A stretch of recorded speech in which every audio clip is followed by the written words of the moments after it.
21వ తేదీన మీ పుట్టినరోజైతే మీ అదృష్ట సంఖ్య 21. 21వ తేదీన పుట్టిన మీరు మీకు సంఖ్యాబలం పెరగాలంటే, ఈ రోజున్న నక్షత్రం కూడా మీకు అనుకూలించాలంటే, ఈ నెలంతా మీకు అనుకూలించాలంటే, మరియు 21వ తేదీన పుట్టిన వారందరూ మీకు అనుకూలంగా ఉండాలంటే, వారి వల్ల మీకు మంచియే జరగాలంటే మీకు గురు తేజోబలం పెరగాలి.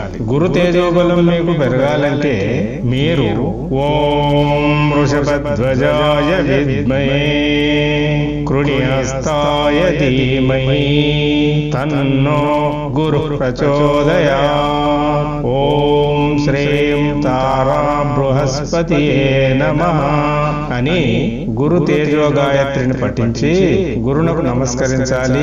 మీకు గురుని తేజస్సు పెరుగుతుంది. మీరు ఉన్నతమైన ఉద్యోగ హోదాను పొందుతారు. బుద్ధి తేజస్సుతో దైవ చింతనలో ఉంటారు. సుఖమయ జీవితమును పొందగలుగుతారు. అందరిచే గౌరవింపబడతారు. మీ మానసిక శక్తి దృఢమవుతుంది.